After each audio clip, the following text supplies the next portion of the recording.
शहीद अब्दुल्ला डॉक्टर चौथे साल में पढ़ंदड़ हुयो बिलावल मेडिकल कॉलेज में, जैसे 18-19 तारीख़ की दरमियानी रात में क़त्ल किया वियो। रूम नंबर 144 जो डॉक्टर विक्रम के नाले से रूम अलाट थियल आहे। ही उहो माण्हू आहे डॉक्टर विक्रम जैसे मां पंहिंजे पुट की शिकायत ते 1 साल अॻु में वार्निंग ॾिनी ऐं मिंथ कई, इल्तिजा कई त मुंहिंजे पुट खां परे थी ऐं उनखे तंग न कर। उनखे मुख़्तलिफ़ वक़्तनि ते तंग कंदो रहियो, उनखां भतो वठंदो रहियो। उनजे बावजूदि उनजे रूम में इहो वाक़ियो पेश आयो ऐं उनजे रूम में इहो मूंखे लाश मिलियो।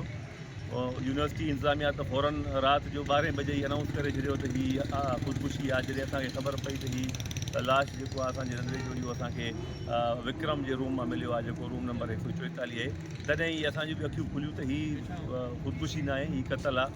उनखां पोइ जेका असां ज़ाती तरह सां मालूमात वरितीसीं ऐं उनखां पोइ उनजा कुझु ॿियूं शाहिदियूं ऐं जे दोस्तनि खां मिलियूं ऐं उनखां पोइ उनजे अकाउंटनि में जेके उहे कातिल आहिनि उनजे अकाउंटनि में मुंहिंजे नंढड़े खां पैसा ट्रांसफ़र थिया। उहे बि सबूत SSP साहब खे ॾिनासीं ऐं यूनिवर्सिटी इंतज़ामिया खे ॾिनासीं। उनजे बावजूदि हिन वक़्तु तक़रीबन महीनो थियण वारो आहे, न उनजी का इंक्वायरी रिपोर्ट ज़ाहिर थी आहे। मुंहिंजे नंढड़े जो जेको पोस्टमार्टम करायो पुलिस पंहिंजी कस्टडी में ऐं इंतज़ामिया पंहिंजी कस्टडी में, उनजा जेके सैंपल आहिनि ब्लड जा उहे गुम कया विया आहिनि। उनजा बॉडी पार्ट जेको उनजे जिस्म खे चीरे पाड़े उन मां कढिया विया, उहे हिन वक़्त ते गुम आहिनि। उनजी पोस्टमार्टम रिपोर्ट छा आहे न आहे थी।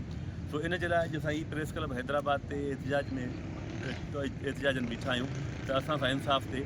असां हिन वक़्तु जेको मुतालबो आहे उहो लम्स जी इंतज़ामिया या जामशोरो पुलिस खां न आहे, बल्कि चीफ जस्टिस हाई कोर्ट खां आहे त असांजे नंढड़े जी मुंहिंजे पुट जी शहीद अब्दुल्ला जी इंक्वायरी जेका आहे उहा जुडिशियल इंक्वायरी कराए त जीअं कातिल गिरफ़्तार थियनि ऐं उहे उनजो खून पधिरो थिए।